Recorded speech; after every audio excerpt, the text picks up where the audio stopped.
Welcome to today's overview of the publishing industry. In today's video, I will be explaining the basics of the traditional publishing process. This does not cover self-publishing or hybrid publishing. This is just about the traditional industry.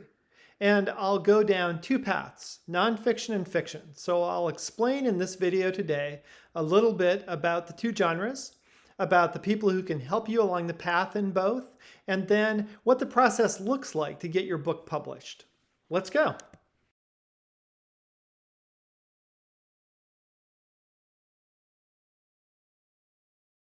If you want to write a book, often you want to get the book published. There are many steps in between writing it and getting it published.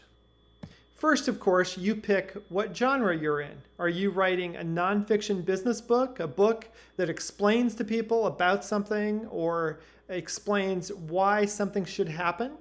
Or are you writing a novel that you made up out of your own head? It can be based on true events, but it's a story that you're telling. Now, nonfiction often incorporates narrative devices, but fiction is entirely a narrative. There is no explanation of a technology or a business. It's just a story. Okay, now that we've got that sorted, first you'll want to write in nonfiction a book proposal. A book proposal describes the book. It's 30 to 40 pages that explain the market for your book, what your book is about, what your basic ideas are, and then includes a writing sample. This is not after you've written the book. This is in lieu of writing the full book. You sell a nonfiction book by writing a proposal. Now, in contrast to that, in fiction, you actually write a complete draft of the entire book. It's very rare that you can sell a novel off of a proposal as a first-time writer. You can do that if you're well established, but your proposal looks very different in fiction than it does in nonfiction. So generally, you write a book proposal for nonfiction and you write a complete book for fiction. As you start that process, a book coach can help you. A book coach can help you refine your nonfiction proposal, can sort out what's going to be in there, can tell you what the market needs, and can explain to you how to make that proposal more persuasive. This is basically a marketing business proposal for you to write this book. And a book coach can also help you in fiction by helping you refine your narrative, structure your plot, give better motivations to your characters, and just basically help your book to be the strongest story you can tell. Then, with a book proposal or with a novel, you are rewriting. So you'll write multiple drafts of this. You'll refine that. You'll get it better. This is where a book coach really comes in handy and really helps you to refine your book. Because if you've ever had friends or family read your book, often they will say, "This is great," or they'll say, "I don't like it." Neither set of responses are particularly useful to you. You need responses that really dig into the meat of what you're trying to do, understand the story you're trying to tell, and can help you make it better, can find those diamonds and really make them shine. So with a book proposal, the same thing has to be there. You need to refine that work until it really speaks directly to your ideas and is hugely compelling to the agent, to the publisher, and then to the broader reading audience. So as you continue along that path, both fiction and nonfiction include sending a query letter to an agent. Now again, this is only for traditional publishing. There are other routes to get your book published, but we're talking about the traditional route. So you send a query letter, just a cover letter, that explains your idea, and it needs to be only one page, possibly as short as 3 paragraphs, that explains your book idea and explains why it matters to the world and why you are the right person to tell it. This applies both to nonfiction and to fiction. Somehow you have to explain why your book matters, what your book is about, and then why you're the right person to tell your story at this time. Notice that you're sending this only to a literary agent. And a book coach can also help with those query letters. I've written about 400 query letters. I've worked with some great agents.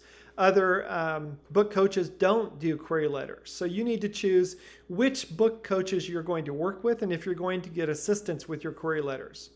Again, you'll send out many query letters trying to find the right agent for your book and for you. Being with an agent is kind of like a marriage. You need to work very closely with this person and you need to be on the same page. So even though the person may offer to represent you, they might not be the right fit, or vice versa. You may feel like this agent is a perfect fit for you when they just aren't. So you need to carefully find the right agent who will read your query letter and then will request a sample of your book, or with a book proposal might request the whole proposal, which is only 30 or 40 pages. Once they read that, then they can make a decision about whether or not to read the whole book or whether or not to represent you in nonfiction.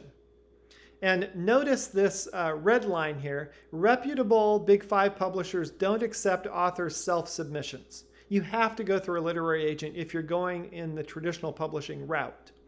So once you have an agent who has agreed to represent you and you feel excited about, then you sign with that agent, and the agent goes through the same process of querying publishers.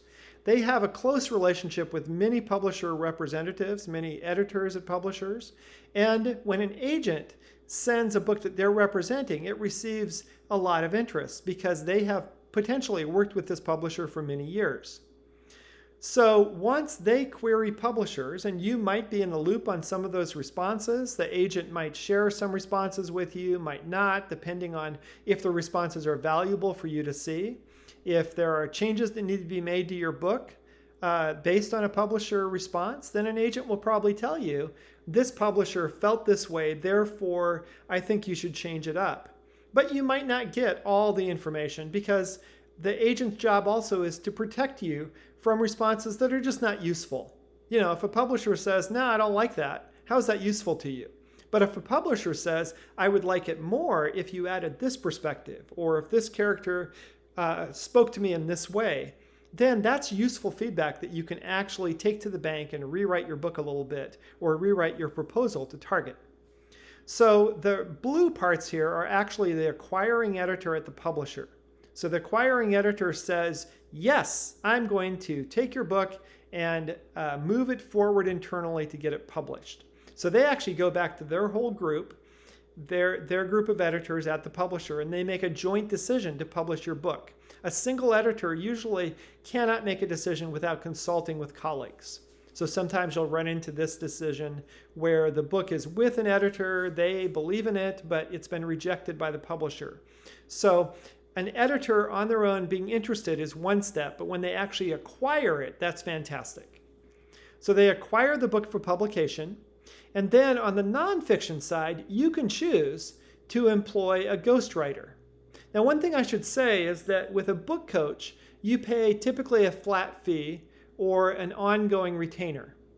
With an agent, you never pay up front. You only pay a percentage of what you sell the book for. That's typically the book advance, and sometimes royalties, depending on how the agent has structured things. A ghostwriter, you often pay up front at a flat fee like you would with a book coach. And typically, only nonfiction writers use ghostwriters. A famous person who used a ghostwriter was Donald Trump. Other various writers who have big names in nonfiction markets have also worked with ghostwriters. Typically, people who have really good ideas but are not experienced writers do use a ghostwriter. So a ghostwriter is a respected person in the publishing industry. They make many ideas come to life. So once that book is completed, and in nonfiction, there's actually a step here where you actually have to go write the book. So you write the book with the ghostwriter or on your own, you submit it back to the publisher, it goes through a process there, and finally you have a book that's worthy of being published. Okay? On fiction, you already have that book worthy of being published. The editor works on it internally, may come back to you with notes. You might get additional changes that you have to make to your nonfiction book, or additional changes that you have to make to your novel to make it shorter, to make it more clear. But there are many changes that happen at this stage. And once that book is ready for publication, then it goes through a whole process of being copy edited and line edited, and then finally proofread prior to publication. This is the stage at which cover illustrations are applied and the actual layout of the book happens. The proofreader often reads what's called the galley at the very end of the process. And then the book is published. So that's traditional publishing in a nutshell. I hope this overview was helpful.